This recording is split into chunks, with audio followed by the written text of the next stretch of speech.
जय श्री कृष्णा। प्यारे भक्तगणों, स्वागत है आप सभी का आपके अपने चैनल पर। आज हम श्रीमद् भगवद गीता का 13वां अध्याय और उसका महात्म्य श्रवण करेंगे। श्री कृष्ण बोले, हे कौन्ते, यह शरीर क्षेत्र कहलाता है। इसके जानने वाले को क्षेत्रज्ञ कहते हैं।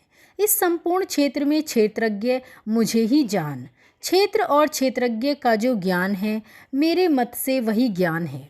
यह क्षेत्र कैसे रूप का है, उसमें कौन कौन विकार होते हैं, उसकी उत्पत्ति किस प्रकार हुई है और क्षेत्र का क्या प्रभाव है, इत्यादि बातों को संक्षेप में कहता हूँ, सुनो। अनेक ऋषियों ने अनेक प्रकार के छंदों में इसको बताया है और वेदों ने भी पृथक पृथक वर्णन किया है और हित वाले ब्रह्मसूत्र में पदों में भी यह ज्ञान निश्चय किया गया है। पंच महाभूत, अहंकार, बुद्धि, अव्यक्त प्रकृति, 10 इंद्रियां, मन तथा 5 इंद्रियों के विषय तथा इच्छा, द्वेष, सुख दुख, संघात, चेतना, धृति तथा इनके समूह। संक्षेप में क्षेत्र और क्षेत्रज्ञ के यही विकार हैं।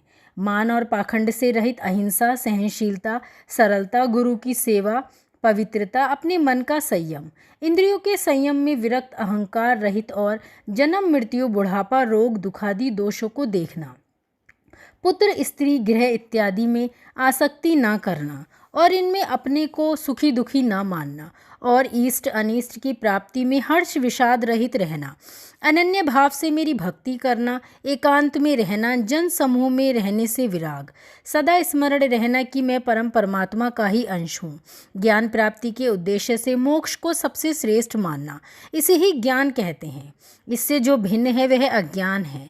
अब ज्ञेय का स्वरूप वर्णन करते हैं। जिनको ज्ञान कर मनुष्य को मोक्ष प्राप्त होता है, वह आदि रहित, बड़ों से बड़ा अकथनीय होने से सत ही कहा जाता है और न असत ही कहा जाता है। सब ओर उसके हाथ और चरण हैं, सब ओर नेर और मुख हैं, सब ओर कान, वही जगत में सबको घेरे हुए स्थित है।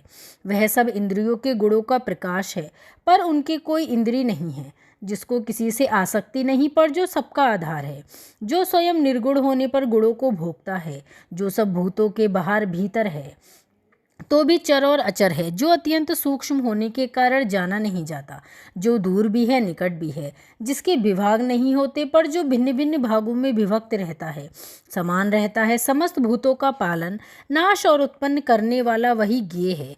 वह अंधकार से परे ज्योतिष्मान पदार्थों को ज्योति देता है। वही ज्ञान जानने योग्य पदार्थ, ज्ञान के द्वारा जानने योग्य, सबके हृदय में निवास करता है। इस प्रकार क्षेत्र, ज्ञान और ज्ञेय को संक्षेप में कहा। इसे जानकर मेरा भक्त मेरे पद में योग्य होता है। प्रकृति और पुरुष दोनों ही अनादि हैं। विकारों और गुणों की उत्पत्ति प्रकृति से हुई है। कार्य और कारणों की प्रकृति उत्पन्न करती है। पुरुष तो सुख और दुख का भोगता है। प्रकृति में पुरुष रहता है, प्रकृति में गुणों का उपभोग करता है। तदनुसार उत्तम तथा अधम योनि में जन्म लेता है। इस देह में उसे उपद्रष्टा, अनुमंता, भर्ता, भोक्ता, महेश्वर, परमात्मा और परम पुरुष कहते हैं। इस प्रकार के गुणों के साथ प्रकृति और पुरुष जो जानता है, उसका रहन सहन चाहे जैसा हो, पुनर्जन्म नहीं होता।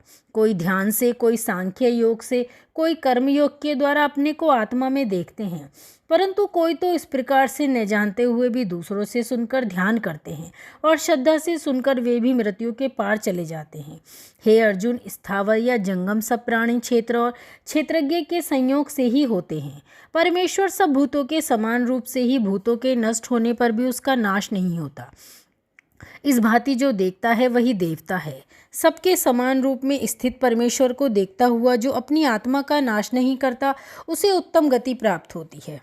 जो यह देखता है प्रकृति द्वारा सब कर्म होते हैं और आत्मा करता है, वही मानो देवता है। जब वह भिन्न भिन्न भूतों को परमेश्वर के बीच एक रूप देखता है और उसी से उनका विस्तार देखता है, तब वह ब्रह्मा को प्राप्त होता है।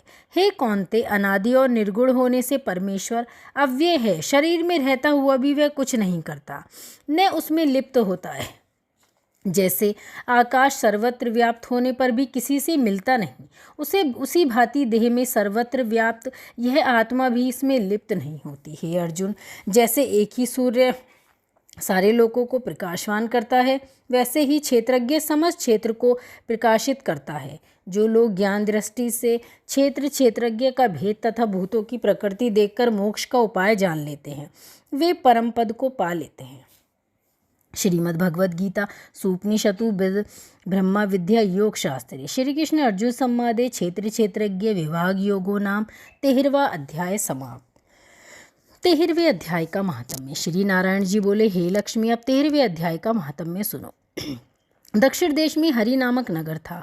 वहाँ एक व्यभिचारिणी स्त्री रहती थी। एक दिन एक पुरुष को उसने वचन दिया कि मैं अमुक स्थान में तेरे पास आऊँगी, तुम वहाँ चलो। वह पुरुष किसी और वन में चला गया और वह स्त्री ढूंढती ढूंढती हैरान रह गई, पर वह पुरुष ना मिला। सांझ पड़ गई, तब वह गणिका प्रीतम का नाम लेकर पुकारने लगी। इतने में वह पुरुष मिल गया। दोनों प्रसन्न होकर बैठे कि इतने में एक शेर आया और गणिका को खा गया।